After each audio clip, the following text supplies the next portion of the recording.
Hoy en Literatura para Oír, 2 ensayos sobre el comer.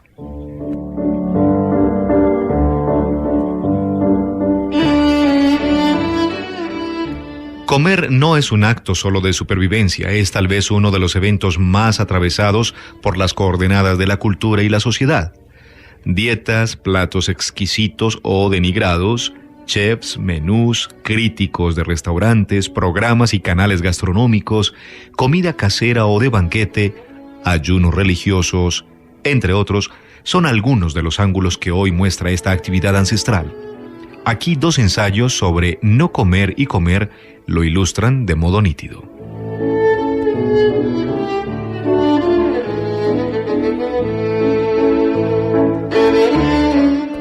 Comenzamos con el ensayo Un ayunador no es un muerto de hambre, de Steve Hendricks, Estados Unidos, quien ha publicado 2 libros con temas políticos, colaborador con Harper's Magazine y Orión, quien vive en Colorado.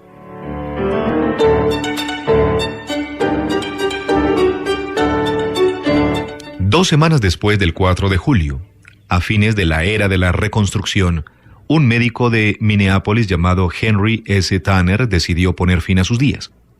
Su esposa lo había abandonado hacía algunos años para irse a Duluth, lo que quizá dé una idea de lo mal esposo que fue. Sus esfuerzos por recuperarla habían fracasado.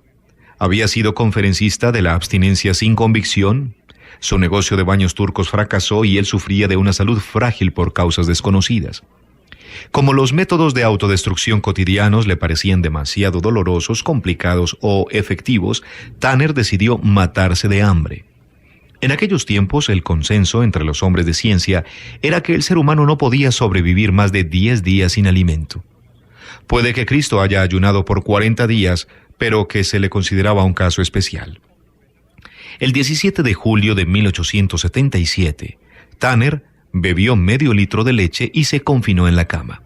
Hambriento pasó así algunos días. Su médico, un tal doctor Moyer, le rogaba que comiese, pero Tanner estaba decidido. Lo único que ingería era agua. De pronto comenzaron a ocurrir cosas extrañas.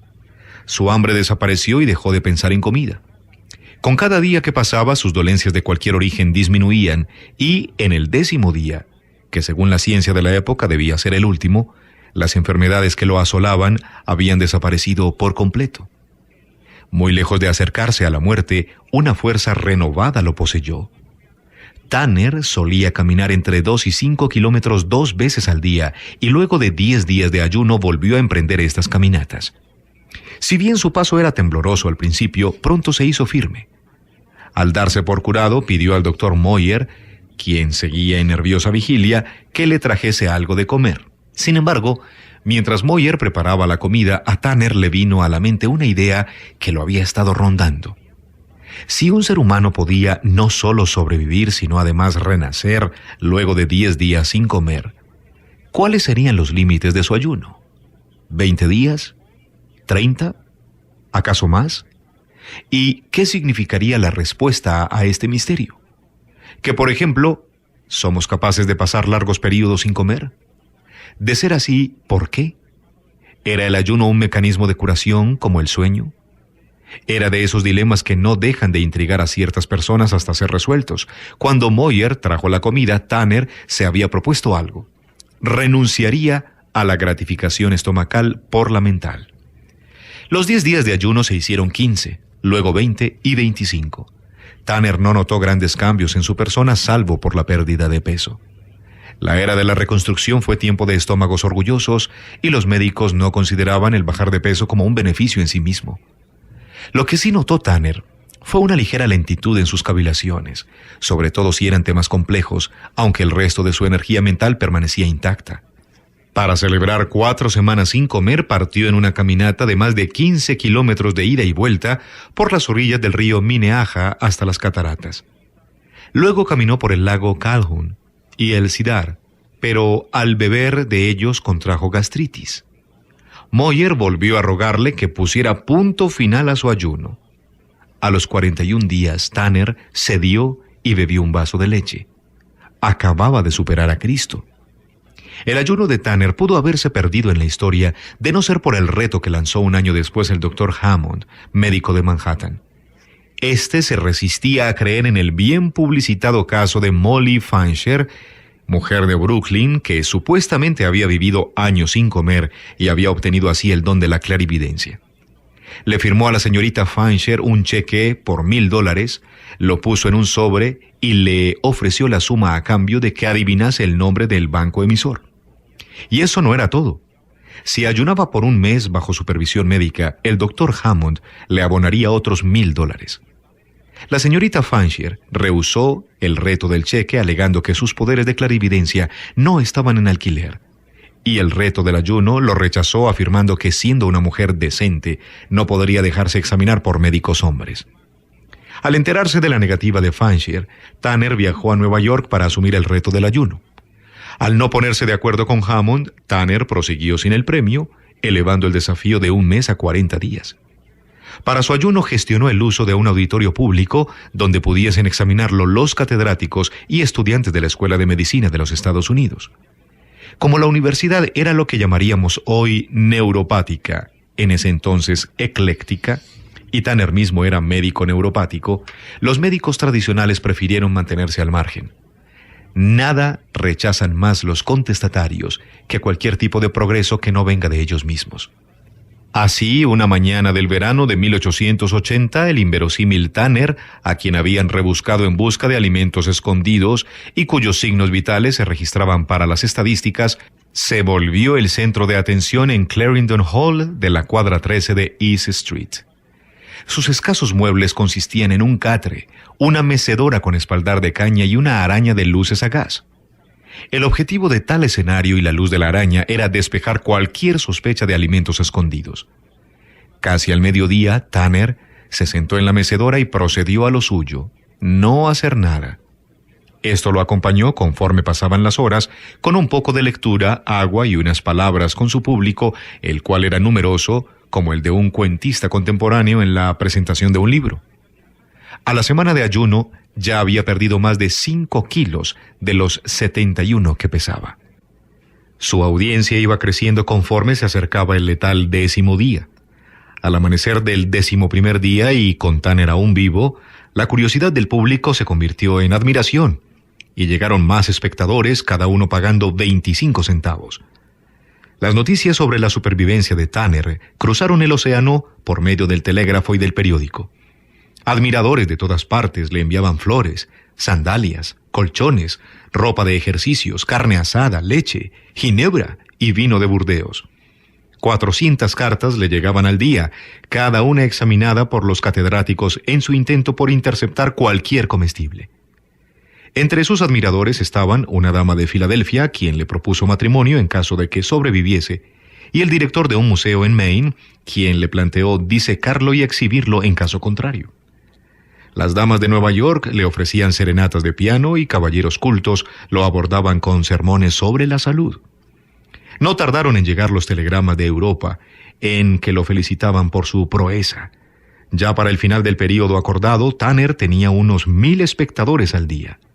Terminó ganando casi $140 por su exhibición. Al amanecer de su día número 40, los catedráticos lo pesaron y el resultado fue 55 kilos, es decir, había bajado 16. Lo único curioso de sus demás signos vitales era lo poco interesantes que resultaban. Pulso y respiración normales. Al mediodía comió un melocotón que pudo digerir sin problemas. Prosiguió con 2 copas de leche, que los catedráticos consideraron imprudente en un estómago que había estado vacío por tanto tiempo. No obstante, la leche tampoco lo afectó, así que, para el horror de sus colegas, se comió una sandía casi completa. Las horas siguientes continuó con una modesta ración de 1/4 de churrasco a la parrilla, una ración similar de lomo y 4 manzanas.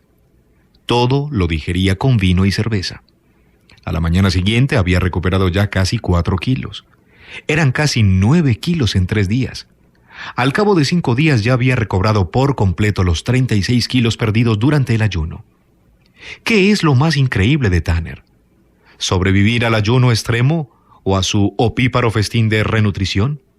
Este interrogante sigue siendo tema de debate hasta el día de hoy, incluso tras los últimos descubrimientos sobre el ayuno.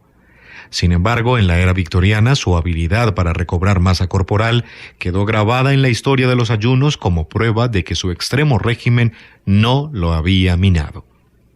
Tanner esperaba convencer a los escépticos de que el ayuno era terapéutico, aunque en Nueva York no había enfermedad que él pudiese curar. Era un vendedor estrella sin producto. Los científicos lo ignoraron, los laicos no emularon su experimento en casa y la revista Times resumió su hazaña como la locura de Tanner y la comparó con la locura de Seward en una década atrás. Sin embargo, Tanner sabía que grandes mentes como Sócrates y Galileo habían sido blancos de esa misma ignorancia. La historia lo reivindicaría, de eso sí estaba seguro.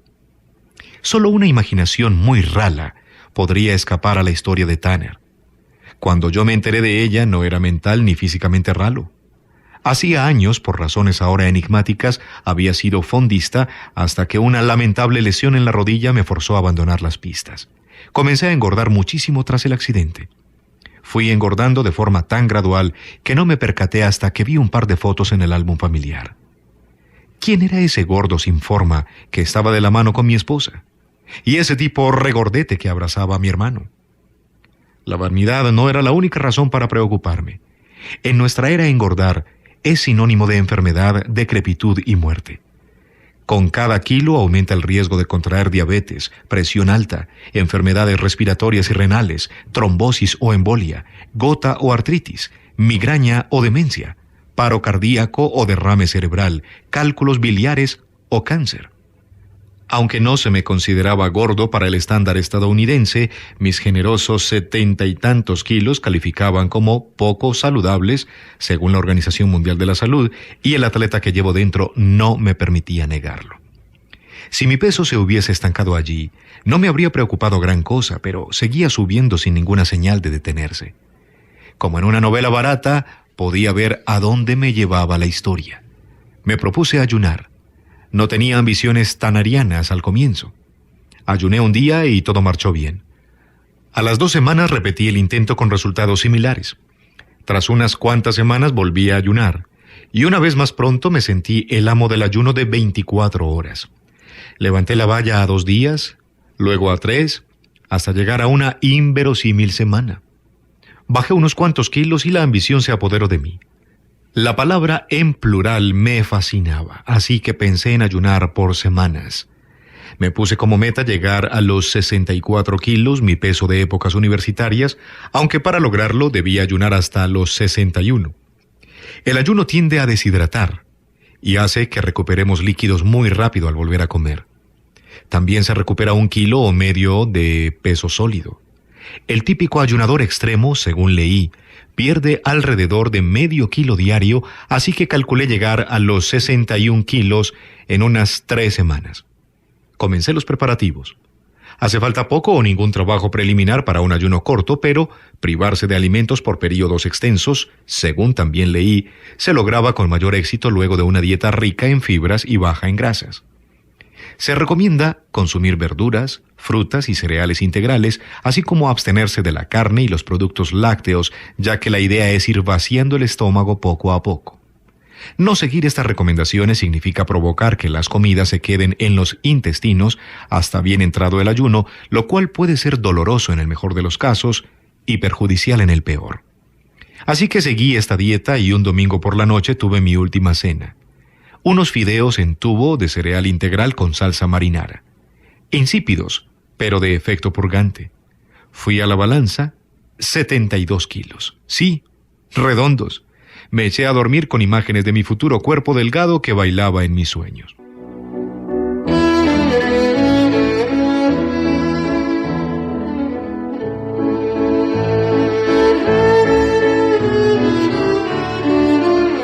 A comienzos del siglo XX, luego de 2 décadas de olvido, el ayuno revivió sus épocas de gloria por un corto periodo, principalmente de la mano de Bernard Macfadyen. En sus libros y revistas como Cultura Física, el milagro de la leche y la espléndida virilidad de la adultez, Macfadyen postulaba sus ideas entonces revolucionarias sobre la salud, desde las beneficiosas propiedades de las ensaladas y el sexo vigoroso hasta los peligros de los alimentos procesados y de los doctores que abusaban de recetar medicamentos. Dentro de sus recomendaciones estaban los ayunos de una semana, y para mostrar que no solo no debilitan, sino que también eran energizantes, publicó fotografías suyas al final de ellos. Un cuerpo finamente esculpido que levantaba pesas de 45 kilos con una mano. Miles de discípulos siguieron sus consejos, tanto ayunando en casa como en su salud auditorio, y durante un tiempo pareció que el ayuno se expandiría hasta calar en la conciencia nacional. Sin embargo, Macfadyen y el ayuno fueron desvaneciéndose de la vista del público con el tiempo. Aunque lejos de la atención pública, un puñado de científicos sin la fama de Macfadyen, pero sí más metódicos, se habían interesado muchísimo en este arte. Uno de ellos fue Frederick Madison Allen, médico del Instituto Rockefeller de Nueva York, célebre por su trabajo con la diabetes infantil. Según su teoría, al ser la diabetes consecuencia del exceso de glucosa, extraerla por medio del ayuno podría aliviar sus síntomas. Su teoría consistía en que cualquier mejora lograda con el ayuno podría mantenerse luego con una dieta baja en carbohidratos, materia prima de la glucosa. Allen sometió a decenas de niños a ayunos de una semana o más y creyó observar que estos no eran tan propensos a caer en coma diabético como los pacientes tratados con paliativos convencionales. Sin embargo, al carecer de un grupo de control, sus conclusiones eran más impresionistas que científicas. La mayor deficiencia del plan de Allen, como se hizo conocida su terapia, fue que gran parte de sus pacientes morían. Años más tarde, con el descubrimiento de la insulina, el plan de Allen cayó en desuso. Un tal H. Rowley Gayalin, catedrático de Columbia y contemporáneo de Allen, se encontraba perplejo ante un niño que no respondía al bromuro ni al fenobarbital, tratamientos de punta para la epilepsia de la época. Sus padres decidieron ponerlo bajo ayuno y sus ataques cesaron al segundo día. 3 ayunos más en 3 meses y el niño no experimentó ataques en 2 años enteros. Impresionado, Gayalin procedió a experimentar el ayuno con 6 sujetos de prueba epilépticos por periodos de 5 a 22 días e hizo ayunar a algunos por segunda y tercera vez. La gran mayoría dejó de sufrir ataques durante los ayunos y en los demás, estos disminuyeron en diferentes grados. Lamentablemente, 6 sujetos volvieron a sufrir ataques al romper el ayuno, pero los otros 20 tuvieron pocos o ningún ayuno por semanas o meses. 2 no tuvieron ataques en al menos un año. Unos cuantos científicos ampliaron la teoría de Gayalin con la hipótesis de que si los ayunadores sobrevivían alimentándose, entre comillas, de su propia grasa, tal vez someter a los epilépticos a una dieta de grasas también los ayudaría. Procedieron a poner a los pacientes a ayunar y luego alimentarlos con una dieta rica en grasas. La mayoría mostró un avance significativo a largo plazo. Diversos hospitales adoptaron el tratamiento, pero con la llegada de una nueva generación de anticonvulsivos en la década del 30, este ayuno cayó en desuso tal como sucedió con el plan de Allen. Se iba formando un patrón consumista. El hambre, una cura que no cuesta nada, en realidad menos que nada, ya que el ayunador deja de comprar comida, caía en desuso siempre que aparecía una cura costosa. Décadas más tarde, nuevos estudios demostrarían que el ayuno, seguido por una dieta rica en grasas, era tan efectivo contra las convulsiones como muchos anticonvulsivos modernos y que variantes del plan de Allen funcionaban contra la diabetes. No obstante, los estadounidenses siempre hemos preferido creer en la promesa de una pastilla antes que en modificar nuestro menú. Pasé la mañana del domingo, primera de mi ayuno, sin ninguna señal de apetito. Sin embargo, mi estómago se encontraba, por decirlo vulgarmente, rodeado de vacío. Pronto lo sentí contraerse y murmurar con rencor una y otra vez. Lo bueno fue que no sentí nada de esa común somnolencia tras el almuerzo. De hecho, me encontraba sumamente despierto, quizá porque mi cuerpo, al no necesitar energía para digerir los alimentos, enviaba el exceso a mi cerebro. Mi estómago se fue mostrando cada vez más resentido conforme transcurría la tarde, pero no sentía hambre.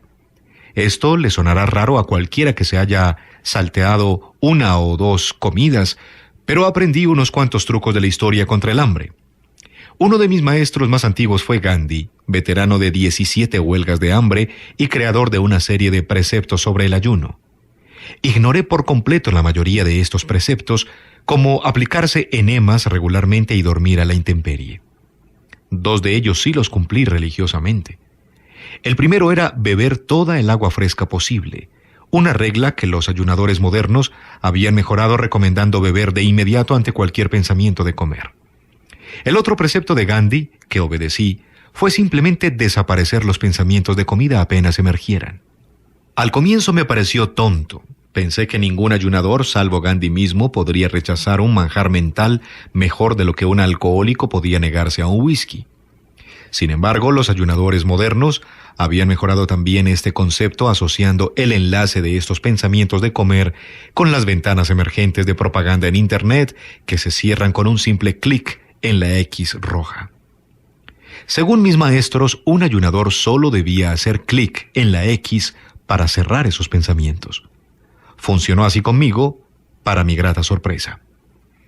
Por casi 50 años después de la década del 30, fueron raras las excepciones en que un excéntrico médico recetó la cura del hambre. Donde sí se mantuvieron unos cuantos saludauditorios fue en Europa, sobre todo en Alemania. Herbert Macauliffe Shelton, seguidor de Macfadyen, fue la excepción estadounidense. Abrió una clínica de ayuno en San Antonio, Texas, cuya ubicación en lo más profundo del sur ganadero es una muestra de la actitud de Shelton hacia los convencionalismos. Desde la década del 30 hasta los 70, Shelton trató con ayuno a quizá 30,000 pacientes. A lo largo de su vida predicó los beneficios de los alimentos crudos, aceptó ser candidato a la presidencia por el Partido Vegetariano estadounidense, recibió una invitación de Gandhi, que no llegó a concretar, para experimentar juntos el ayuno, y obtuvo una subvención de $50,000 del fundador de Frito-Lay, quien tal vez buscaba limar asperezas. En su voluminosa literatura, Shelton aseguraba haber utilizado el ayuno con éxito para deshacerse de males gastrointestinales, la depresión, el reumatismo, las afecciones cardíacas, la epilepsia, la diabetes, el cáncer y la gota. Según cuentan sus escritos, hasta había hecho caminar otra vez a unos cuantos lisiados.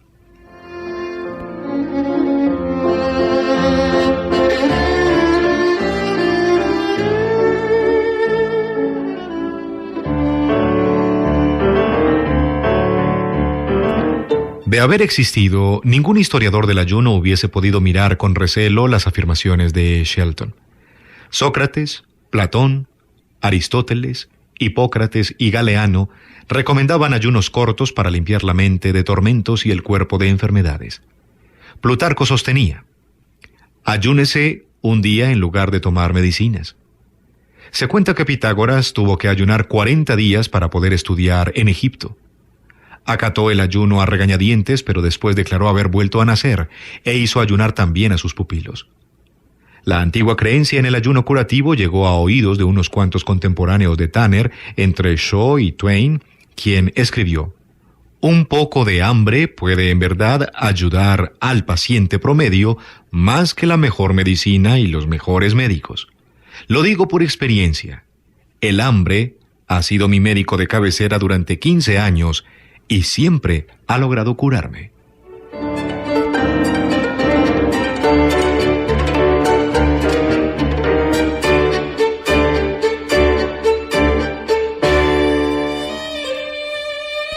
Y el segundo ensayo sobre el comer nos lo trae Matías Maciel, argentino, periodista y politólogo, quien colabora en publicaciones como Brando, Gato Pardo, Poder y ¿Qué pasa? Trabaja en el Wall Street Journal de las Américas y vive en Nueva York.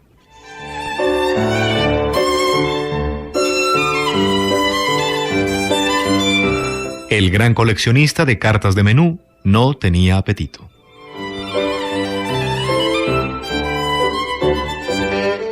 No se sabe cuál fue la última cena de Mrs. Frank y Bottle. Es posible que, debido a la neumonía, no tuviera apetito aquella noche. Pero en vida siempre quiso saber qué ofrecían para comer los restaurantes del mundo. Pasó el último cuarto de siglo de su vida coleccionando cartas de menús. Su curiosidad por las 25.000 que reunió hasta el momento de su muerte comenzó el primer día del siglo XX, mientras almorzaba en el Columbia, un restaurante ubicado frente al Union Square en el corazón de Manhattan. No fue el plato del día lo que la excitó, sino, según dijo, la fecha. El siglo empezaba un lunes. Era el 1 de enero de 1900 y al mirar el menú se sintió como si hubiera sido trasladada a Marte. Una semana después llevó la idea a la Biblioteca Pública de Nueva York. El director no solo aceptó su propuesta, sino que hizo que la fijación de Mrs. Botholf pasara a mayores. Le ofreció dirigir ad honorem la colección que hasta hoy lleva su nombre, la Botholf Collection. Con su obsesión, vuelta a oficio y rutina, la mujer reunió casi 1 millar de menús en poco más de un mes y comenzó así una de las mayores colecciones de cartas de restaurantes conocida en el mundo. No hay constancia de que el peso o las curvas de Mrs. Botholf aumentaran conforme crecía su colección. Al parecer, su manía por las cartas de restaurantes no respondía a su apetito por la buena mesa, sino a su afán por documentar el devenir gastronómico de su tiempo. Convirtió su trabajo en la única razón de su existencia, siempre guiada por la visión de los estudiantes de historia que algún día dirán gracias a mi nombre y mi memoria, escribió Frank E. Botholf meses antes de morir. Había pasado más tiempo de su vida mirando los menús que comiendo. Una carta es un artefacto comercial. Los restaurantes las escriben para despertar nuestro apetito, pero sobre todo para vender sus platos. Jim Heinemann, editor del libro Menu Design in America, sostiene que el menú se ha convertido en la herramienta de marketing, una oportunidad para construir una marca, un indicador de la cocina, un barómetro del gusto y una pieza efímera convertida en tesoro. Para evitar ofender, se recomienda no referirse a los menús como listas de precios, en presencia de restaurantes y artistas de la gastronomía. La escritura de los menús es un arte pocas veces apreciado, se queja el cocinero Mario Batali. Una vez declaró que se invierte una cantidad increíble de tiempo y pensamiento elaborándolos. Pocos comensales reparan en ello. La mayoría preferiría no perder más de 5 minutos escogiendo su plato. Algunos hasta tienen el descaro de ceder la elección de lo que van a comer al camarero o al acompañante de turno. Un comensal que apenas mira la lista y pide lo de siempre es síntoma del fracaso de una carta de menú. Los menús de restaurantes documentan su propia época. Son testigos de tendencias sociales, costumbres, hábitos de consumo y de los antojos y manías de una sociedad. Rebecca Fiderman, la mujer a cargo de las colecciones culinarias de la Biblioteca de Nueva York, cuenta que historiadores, novelistas, críticos gastronómicos y aficionados a la comida consultan su archivo para responder a una simple pregunta: ¿qué come la gente cuando come fuera? Gracias a los menús de Botholf, unos periodistas económicos graficaron la evolución del precio del filet mignon en el lujoso Delmónicos de Manhattan durante un siglo. Una bióloga marina los ha consultado para entender los ciclos de pesca y de depredación marina. Un curioso puede descubrir que en 1918 la Sociedad Americana de Magos tuvo un banquete presidido por Houdini, en el que se sirvió un exquisito filete de lubina.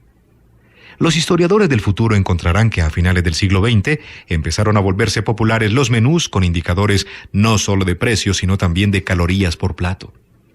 La historiadora culinaria Alison Reilly, que trabajó en la Biblioteca de Nueva York, estudió en detalle el legado de Botholf y escribió Notes Toward a Menu History of New York City. En su rastreo, por ejemplo, reconstruye la evolución de la historia de la gastronomía de finales del siglo XIX. Encuentra que los primeros menús vegetarianos en la colección datan de mediados del siglo XX y que la ley seca resultó fatal para los restaurantes de alta cocina que no pudieron subsistir sin la venta de alcohol. Otro investigador descubrió que Mrs. Botholf solo coleccionaba menús de restaurantes chinos en la fecha del Año Nuevo Chino. Años antes, había dicho a un periodista que no le importaba en lo más mínimo la comida.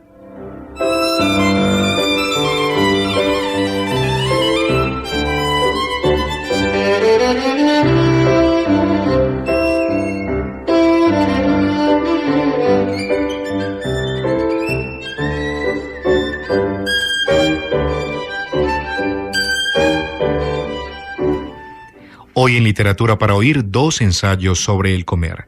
Steve Hendricks, Estados Unidos, y Matías Maciel, Argentina.